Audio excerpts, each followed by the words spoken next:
Parliament के अंदर हिंदू राष्ट्र का नारा लग सकता है, ठीक है। और सबसे पहले उन्होंने जय भीम का नारा लगाया। दूसरी बात यह कि जिस राज्य से वो आते हैं उसका भी उन्होंने नारा लगाया, जहां की जनता ने उन्हें चुन के लोकसभा में भेजा, जय तेलंगाना का भी नारा लगाया। दूसरी बात यह कि जिसको लेकर भाई फिलिस्तीन को लेकर उन्होंने नारा लगा दिया, क्योंकि आज फिलिस्तीन के अंदर जिस तरीके से उपद्रव मच रहा है, और ऐसे बनाएंगे हिंदू राष्ट्र है। एक और तो बीफ कंपनियों से चंदा उठा रहे हो हैं, और दूसरी और हिंदू राष्ट्र की मांग कर रहे हो। अब ये उत्तर प्रदेश से हारे हैं चुनाव, अयोध्या से हारे हैं। अब आप देख लीजिएगा मोदी कितनी बार दर्शन करने आएंगे रामलीला के। अब नहीं आएंगे एक बार भी, अब इनको राम की याद भी नहीं आएगी। तो आप सोचिए, और अभी तो मंदिर बने ठीक से 2 महीने भी नहीं हुए उद्घाटन हुए, तब इतनी बुरी हालत है, क्योंकि मंदिर के अंदर सिर्फ पैसा खाया गया है। अगर उनकी मां ने दूध पिलाया है तो अयोध्या वासियों को जिनको बेघर कर दिया गया, बुलडोजर चलाकर उनको अपना घर दे सकते हो हैं?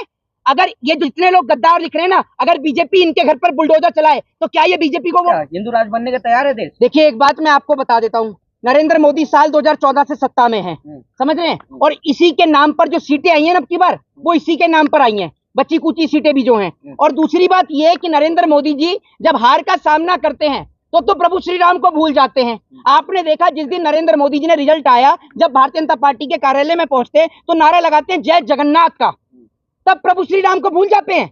कि मतलब अयोध्या वासियों ने अयोध्या क्या हराई, नरेंद्र मोदी जी तो अयोध्या के राम को ही भूल गए। आप मुझे बताइए ना। और मैं आपको एक बात सीधे तौर पर बता देता हूं कि ना तो ये कभी हिंदू राष्ट्र बना पाएंगे, इनका एजेंडा फिक्स है, सिर्फ लड़ाकर भिड़ाकर कैसे भी करके वोट हासिल करना, ये इनका एजेंडा है। और दूसरी बात ये कि चलो अब तो ये कम मेजोरिटी में है, पहले तो फुल मेजोरिटी में थे, लोकसभा में भी और राज्यसभा में भी, तो पहले हिंदू राष्ट्र क्यों नहीं बना दिया? क्योंकि ये सिर्फ लोगों को बरगलाने का काम करते हैं, लड़ाने और भिड़ाने का काम करते हैं और कुछ नहीं करते। बता दूं तो पहले कहाँ सदन में इस तरह के नारे लगते थे? जय हिंदू राष्ट्र का नारा पहली बार लगा है? नहीं, मैं आपको बता, सुन तो लीजिए, वो नारा इसलिए लगा क्योंकि अब इनको दिखा कि हालत गंभीर हो गई है और जगह जगह कहीं चप्पलें पड़ रही हैं गाड़ियों पर, तो कहीं तमाचे ही पड़ रहे हैं। तो बीजेपी वाले सोच रहे हैं कि अपने आप को बचाएं, तो बचाएं कैसे? तो बचाने का तरीका यही है कि हिंदू मुसलमान कर दो और बचे रहो साइड में सेफ होकर। तो वही काम कर रही है बीजेपी दोबारा से। तो गंगवार जो है ओबीसी समाज से आते हैं, ठेका तो किसी और के पास है ना? नहीं, मैं आपको बताता हूँ, सुन लीजिए, ये जो गंगवार हैं, अगर ये स्कूल गए होते तो गवार कह रहा हूँ, गंगवार जी स्कूल गए होते तो संविधान की बात करते, लेकिन स्कूल तो बेचारे कभी गए नहीं है। गवार साहब नहीं, गंगवार साहब, थोड़ा सा नाम ऐसा ही है ना गंगवार, और तो इसमें मिस्टेक हो जाती है, ठीक है। नहीं, हाँ, स्लिप ऑफ टंग जैसे मोदी जी का हो जाता है ना, ये ऐसे हमारा भी स्लिप ऑफ टंग है, और इसमें सॉरी भी बोल देते हैं। आजकल तो सॉरी का भी बड़ा तगड़ा ट्रेंड चल रहा है, किसी को कुछ भी बोल दो और सॉरी बोल दो। मैं भी सॉरी बोल देता हूँ कि मेरे मुंह से गंगवार का गवार निकल गया, तो इसके लिए मैं भी सॉरी बोल देता हूँ। दूसरी बात यह कि अगर स्कूल गए होते तो संविधान वाले राष्ट्र की बात करते। अब स्कूल गए नहीं है, मुझे तो लगता नहीं है ये स्कूल के आगे भी पढ़े, ये स्कूल के पीछे पढ़ने वाले लोग हैं। और स्कूल के जी हाँ, आरएसएस के प्रचारक है। आरएसएस तो खुद बीजेपी का साथ नहीं दे रही है, आरएसएस तो खुद बीजेपी का साथ नहीं दे रही है। जिस तरीके से हैं, मोदी जी के साथ तो दे रही है, तो मोदी जी बीजेपी से अलग हैं। मोदी जी के डोनाल्ड ट्रंप के भाई लग रहे हैं जो आप कह रहे हैं कि मोदी जी का साथ दे रही है। मोदी जी भी तो बीजेपी में ही है। आप सभी को दिख रहा है जिस तरीके से जेपी नड्डा का स्टेटमेंट आया कि पहले क्या कहते हैं बीजेपी को आरएसएस की जरूरत थी, आज जरूरत नहीं है। तो सीधे तौर पे आरएसएस भी आज बीजेपी के साथ नहीं खड़ी हुई। और दूसरी बात यह कि जिस तरीके से आपने ये देखा कि नरेंद्र मोदी जी, जब उनसे पूछा गया कि राहुल गांधी कौन है, तो साफ तौर पे मना कर देते कि मुझे नहीं पता कौन है राहुल गांधी, ठीक है। लेकिन आज आप ये देखिए कि राहुल गांधी के आगे नरेंद्र मोदी जी हाथ जोड़ने को मजबूर हो गए। और जिस तरीके से संविधान की तख्तियां दिखाई गई पार्लियामेंट के अंदर, ये साफ तौर पर दर्शाता है कि संविधान को तोड़ने और मिटाने वालों से ज्यादा संविधान को बचाने वालों की संख्या है। और इसी कारण से जो इन लोगों ने बोला था ना कि अगर हम फुल मेजोरिटी से आए, 400 प्लस अगर हम आए तो हम देश के संविधान को बदल देंगे, तो बेटा इस देश के संविधान को बदलने की औकात तो ना तो भाजपा की है और ना भाजपा के किसी नेता की है। आप संविधान को बदलने के चक्कर में आप खुद ही बदल जाओगे। और मैं दावे से कह रहा हूं, अब की बार जो सीटें आई हैं ना, ये जो 200 प्लस जो कुछ सीटें आई हैं, अगली बार ये भी नहीं आएंगी, मैं दावे से आपको कह देता हूं। और नरेंद्र मोदी जी खुद अपना चुनाव हारेंगे, ये भी मैं कह देता हूं आपको। बात आप मुझे बताइए, संविधान को चूमने से क्या होगा? इनकी पार्टी का नेता हिंदू राष्ट्र के नारे लगा रहे हैं। पार्लियामेंट में नारे लगने चाहिए संविधान वाले राष्ट्र के, संविधान के नारे लगने चाहिए, जय जय संविधान के नारे लगने चाहिए। लेकिन आप मुझे बताइए ना, अब संविधान में ये हिंदू राष्ट्र के नारे लगा रहे हैं क्योंकि ये हिंदुओं को बरगलाना चाहते हैं। इनको दिख गया कि भैया उत्तर प्रदेश का जो हिंदू था उन्होंने इनको वोट नहीं दिया। भारत की एक बड़ी मेजोरिटी, हिंदू की जो मेजोरिटी है वो उत्तर प्रदेश में रहती है, नो डाउट, है ना।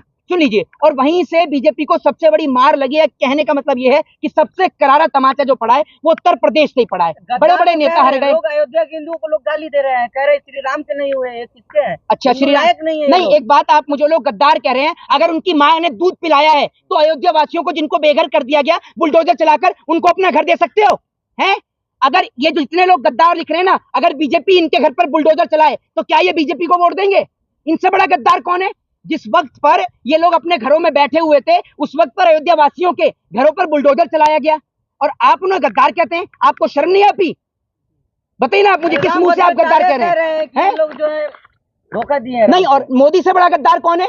आप मुझे बताइए ना, नरेंद्र मोदी से बड़ा गद्दार कौन है? प्रधानमंत्री मेरी बात सुन लीजिए, तीसरी बार क्यों, चौथी बार क्यों या पांचवी बार क्यों, उससे कोई फर्क नहीं पड़ता। नरेंद्र मोदी ने क्या किया? नरेंद्र मोदी ने तो चुनाव हारते ही जय जगन्नाथ का नारा लगा दिया। जय श्री राम का नारा क्यों नहीं लगाया? मतलब अगर जहां से वोट मिलेगा, उड़ीसा में जीते तो नारा जय जगन्नाथ का दे दिया। कल को अगर उड़ीसा की जनता भी ने हराएगी और अगर ईसाई ने जिता देंगे तो ये बोलेंगे हेलो प्रीस्ट, इनका कोई दिक्कत नहीं है, ये फिर बोलेंगे हेलो प्रीस्ट। और जब इन्हें ईसाई भी हरा देंगे और सरदार जिताएंगे तो फिर ये नारा लगाएंगे वाहिगुरु जी दा खालसा वाहिगुरु जी दी फतेह, जो बोले सो निहाल, सत श्री अकाल। समझ रहे हैं? तो इनका नारा लगाएंगे कि नहीं? मुसलमान अगर जिताएंगे तो अल्लाह अकबर भी आदमी लगा देगा। जो आदमी मजार पे जा सकता है फूल चढ़ाने के लिए, और जिनकी पार्टी के नेता जिन्ना की मजार पे कब्र पर फूल चढ़ाने के लिए जा सकते हैं, और जो मिस्र की मस्जिदों में जा सकता है, शेखों के हाथ चूम कर उनकी पप्पियां ले सकता है, अल्लाह अकबर के नारे भी लगा सकता है। क्या हुआ? भाईचारा तो कायम कर रहे हैं ना मोदी जी, कम से कम भाईचारा तो कायम अपने खुद के भाई इनके साथ में है नहीं, और ये भाईचारा कायम करने चले हैं। ठीक है, तो सबको पता है कैसा भाईचारा कायम कर रहे हैं। अगर मोदी जी भाईचारा कायम रख रहे होते तो मोदी जी की आज ये हालत नहीं होती कि जो साथ लेकर सबको सरकार बना रहे हैं। देखिए, एक चीज मैं आपको बता देता हूँ, इस देश के अंदर छोटी से बड़ी हर एक संपत्ति आज खतरे में है।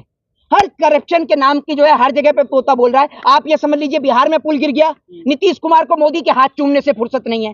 ठीक है, उधर ट्रेन टकरा गई, रेल मंत्री को फुर्सत नहीं है। आप ये सोचकर देखिए ना, असल में क्या है कि राम मंदिर के अंदर जो भ्रष्टाचार हुआ, जो करप्शन हुआ, जो भ्रष्टाचार हुआ है, कहीं ऐसा ना हो कि राम मंदिर जो है कल को उसकी कोई सीढ़ी वीढ़ी भी टूट जाए या किसी गंभीर किसी को चोट भी आ जाए। क्योंकि जब रामलला के ऊपर पानी टपक रहा है तो आप ये सोचिए कि मंदिर का गुंबद भी क्या पता गिर जाए। तो आप सोचिए, और अभी तो मंदिर बने ठीक से 2 महीने भी नहीं हुआ उद्घाटन हुए, तब इतनी बुरी हालत है। क्योंकि मंदिर के अंदर सिर्फ पैसा खाया गया है, लोगों के घर तोड़कर मंदिर के नाम पर चंदा जो लिया गया, उसके नाम पर सिर्फ सारा पैसा चुनाव में खर्च कर दिया गया और कहीं नहीं गया है पैसा।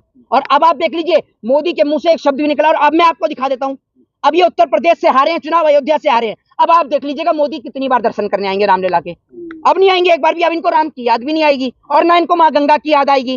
क्योंकि पंजाब में तो ये कह रहे थे कि मैं बड़ी मुश्किल से बच के आया हूं, मेरी जान को खतरा था, मैं वहां धन्यवाद करना चाहूंगा। अब यहाँ किसका धन्यवाद करोगे वाराणसी में, जब गाड़ी पे चप्पल पड़ गई? तो आपको यही कहना चाहूंगा, एक कहावत है कि जैसा कर्म करेगा वैसा ही फल पाएगा।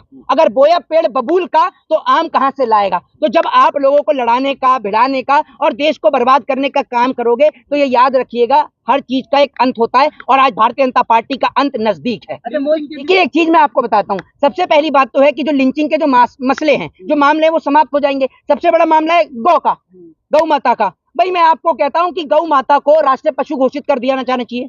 अगर गाय राष्ट्रीय पशु घोषित हो जाएगी तो कोई भी उसका शिकार नहीं करेगा। आज मोर राष्ट्रीय पक्षी है, कोई मोर का शिकार थोड़ी करता है, क्योंकि मोर राष्ट्रीय पक्षी है, सबको पता है, सजा हो जाएगी। तो गाय को राष्ट्रीय पशु घोषित कर दो भाई। क्यों नहीं करते? क्योंकि इसलिए नहीं करते क्योंकि बीफ कंपनियां उसमें सब कुछ इंक्लूडेड है, चाहे वो मुर्गा हो, भैंस हो, बकरा हो, जितनी भी बीफ कंपनियां हैं, सबने देखा कि उनसे चंदा लेने वाला कौन है? उनसे चंदा लेने वाली मोदी सरकार है, जो बीफ कंपनियों से चंदा ले रही है। और ऐसे बनाएंगे हिंदू राष्ट्र हैं? एक और तो बीफ कंपनियों से चंदा उठा रहे हो हैं, और दूसरी ओर हिंदू राष्ट्र की मांग कर रहे हो। और दूसरी बात, ये जो बड़ी बड़ी कंपनियां हैं जो बीफ की, चाहे अल कबीर प्राइवेट लिमिटेड हो, चाहे तमाम कंपनियां, ये कंपनियां किसकी है? ये कंपनियां हिंदुओं की हैं। मतलब खुलेआम भारतीय जनता पार्टी सिर्फ हिंदुओं का इस्तेमाल करती है। आज तक कोई ऐसा काम मोदी सरकार में नहीं हुआ जिससे हिंदुओं को या हिंदुओं के बच्चों को कोई फायदा हुआ हो। सिर्फ और सिर्फ हिंदुओं को मरवाने का काम भाजपा सरकार ने किया है। एक बात आप मुझे बताइए, जब इस पार्लियामेंट के अंदर हिंदू राष्ट्र का नारा लग सकता है, ठीक है, और सबसे पहले उन्होंने जय भीम का नारा लगाया। दूसरी बात यह कि जिस राज्य से वो आते हैं उसका भी उन्होंने नारा लगाया, जहां की जनता ने उन्हें चुन के लोकसभा में भेजा, जय तेलंगाना का भी नारा लगाया। दूसरी बात यह कि जिसको लेकर, भाई फिलिस्तीन को लेकर उन्होंने नारा लगा दिया, क्योंकि आज फिलिस्तीन के अंदर जिस तरीके से उपद्रव मच रहा है, तो उसमें क्या गलत है? आप मुझे बताइए, कुछ गलत है? अगर कार्रवाई होती है तो जो लोग हिंदू राष्ट्र के नारे लगा रहे हैं उन पे भी हो। क्योंकि भैया, जो आज अगर कोई हिंदू राष्ट्र के नारे की मांग कर रहा है, कोई मुस्लिम राष्ट्र का नारा भी लगाएगा, कोई फिर जो है क्या कहते हैं, ये कहेगा कि भाई पंजाबी राष्ट्र के नारे भी लगाएगा, कोई ईसाई राष्ट्र की भी मांग करेगा। ये देश भारत है, भारत के राष्ट्र की मांग करो, संविधान वाले राष्ट्र की मांग करो। क्यों भारत के टुकड़े करना चाह रहे हो आप लोग? भारत तो पहले ही बच चुका है, पाकिस्तान के नाम पे, बांग्लादेश के नाम पर। अब भारत को क्यों तोड़ रहे हो? बहुत खूबसूरत भारत है, एक साथ मिलजुल कर रहो भारतीय राष्ट्र के नाम पर। सांसद ये कह रहे हैं कि विपक्ष वाले जब फिलिस्तीन कहते हैं वैसे उस पर हंगामा नहीं करते। मैंने कह दिया हिंदू राष्ट्र मेरे पे हंगामा कर रहे हैं, मैंने सही कहा बिल्कुल। नहीं, तो आपने सही कहा है। किससे कह रहे हो आप सही? नहीं, आप मुझे बताओ ना, ये जो गंगवार है, ये गंगवार किससे कह रहा है कि मैंने सही कहा है? मीडिया पे बताओ नहीं, ना। मीडिया पे उसको ये बताओ कि तू स्कूल गया है नहीं गया है, तू पढ़ा लिखा है या नहीं, तू किससे कह रहा है? तेरी सरकार है, पिछले 10 साल से अब फिर रिपीट हो गई, तो अपनी सरकार के प्रधानमंत्री से कहना कि जाके हिंदू राष्ट्र बनाए। क्यों नहीं बनाते? हम भी हिंदू हैं, हम भी सुनते आ रहे हैं हिंदू राष्ट्र बने, क्यों नहीं बनाते? अरे बताओ ना, या ऊपर से कोई आएगा, कोई गोला गिरेगा, ऊपर से उसमें लिखा हुआ आएगा, कोई लेटर आएगा, कोई खत आएगा, या मोदी जी को सपना आएगा, कब बनाओगे? आपकी सरकार है, किससे कह रहे हो? अरे किससे कह रहे हो? फिलिस्तीन कहना भी तो गलत है। नहीं, मैं कह रहा हूँ दोनों गलत है। उसका मैं कहता हूँ अगर एक है तो दोनों गलत है। नहीं तो डेमोक्रेसी में सबको बोलने की इजाजत है, डेमोक्रेसी में सबको बोलने की इजाजत है। और दूसरी बात यह है कि अगर आप 124A की बात करते हैं, देशद्रोह की, राजद्रोह की 121 या 124A की बात करते हैं, तो आप कैसे लगाएंगे? उन्होंने कोई अपने देश के खिलाफ थोड़ी कुछ गलत कहा है भाई, दूसरे देश के बारे में बोला है, अपने देश के लिए थोड़ी कुछ गलत कहा है। और अपने ही देश का राज्य है तेलंगाना, और जय तेलंगाना का नारा भी लगाया, जय भीम का भी नारा लगाया। तो मैं आपको यही तो चीज कहना चाहता हूँ कि आप उन चीजों को पढ़िए, आपके पास कानून की जानकारी होनी चाहिए, कुछ गलत थोड़ी बोला है। और देशद्रोह या राजद्रोह का मुकदमा तब लग सकता है जब आप अपने देश के लिए कुछ गलत करें। भाजपा का IT सेल ये कह रहा है कि उनकी सदस्यता रद्द होगी। अब देखिए, मैं आपको एक चीज बताता हूँ, भाजपा के IT सेल को तो पैसा ही इस बात का मिलता है, तो कुछ भी कह सकता है वो। क्या महात्मा गांधी के राह पे चल रहा है? मैं आपको एक चीज बता दूं, इस देश के जो पूर्व प्रधानमंत्री हुए हैं, सभी प्रधानमंत्रियों ने साथ फिलिस्तीन का ही दिया था, सभी ने फिलिस्तीन का साथ दिया है। मैं आपको बताता रहा हूँ, आप महात्मा गांधी पे भी क्या प्रधानमंत्रियों पे ही अगर आ रहे हैं, तो सभी प्रधानमंत्री ने साथ दिया। तो आप ये देखिए ना उठाकर, तो आप किस किस के ऊपर मुकदमे दर्ज करेंगे? आप मुझे बताइए, और किस किस को गलत ठहराएंगे? नेहरू जी से लेकर, वाजपेयी जी से लेकर, तमाम जितनी भी सरकारें, और वाजपेयी जी ने तो सदन के अंदर स्टेटमेंट भी दिया था फिलिस्तीन को लेकर, वाजपेयी जी ने स्टेटमेंट भी दिया था। लेकिन अगर भाजपा स्कूल कभी गए हो तो पता भी हो, या पढ़े लिखे हो तो पता भी हो, हिस्ट्री पढ़ते हो तो पता हो। जय भारत, वंदे मातरम।